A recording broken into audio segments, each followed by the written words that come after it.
Hello and welcome to Conversations on the Green. I'm Steve Boucher, and today I have with me Christy Durrett, who is the Associate Vice President for Institutional Advancement here at Southern New Hampshire University, and we're talking about one of our favorite events of the year, homecoming. So welcome, Christy. Thanks. And can you tell us a bit about how the homecoming tradition began?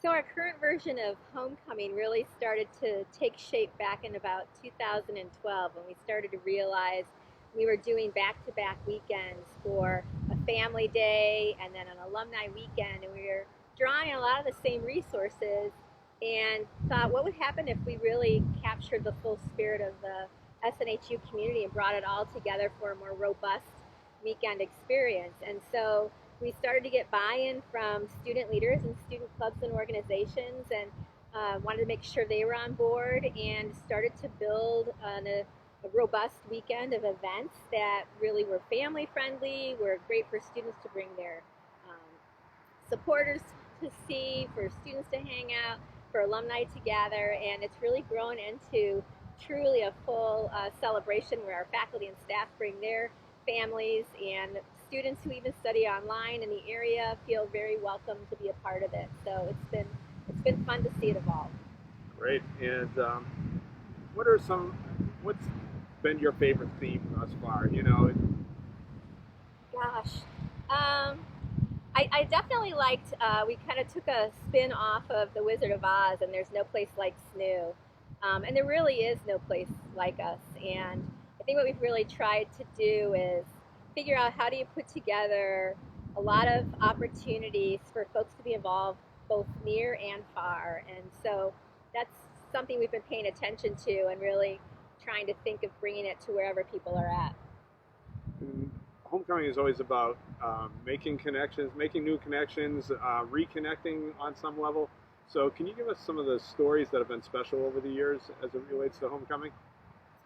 Yeah, I particularly remember it was the class of 1968 was celebrating their 50th reunion, and we did a panel on student involvement. So that would have been just a few years ago, and them really talking about the issues that they dealt with, and then having current student leaders talking about some of the same issues just playing out differently. And for them to have not had any of this campus, I mean, this month is the groundbreaking anniversary, 50 years since we broke ground here.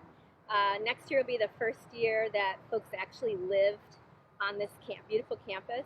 But they didn't have any of that, and they had the same sense of pride in being a part of this college at the time that our students do now, who have all of the different facilities and amenities and experiences. So I definitely think that was one of my favorites. Christy, we had talked a little bit about themes, and it's always interesting to me how ideas come about and how themes get developed. So, can you give us a little bit of the insight as to what the thought process is?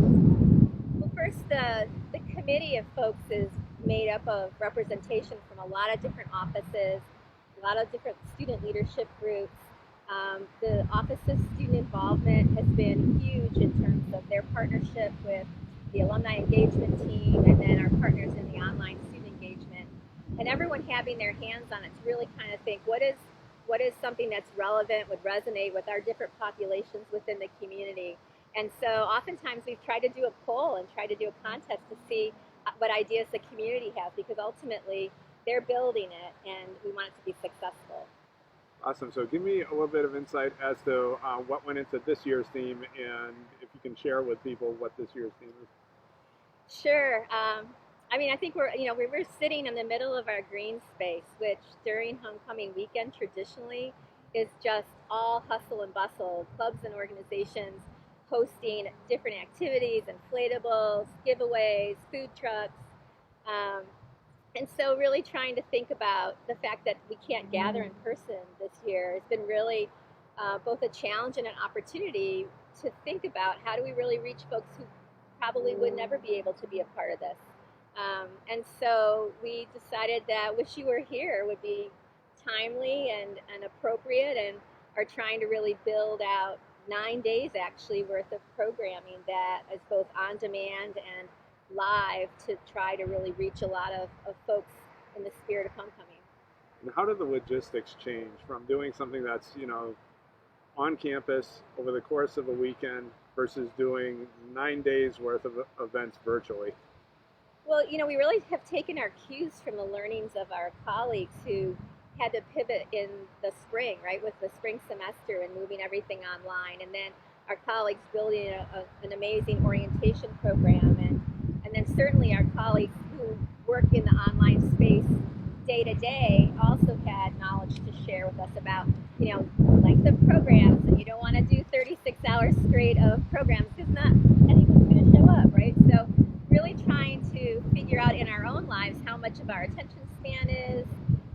We already had done some live broadcasting in past years to try and bring people into our events, and our virtual 5K is something that we've had as a part of our in-person event.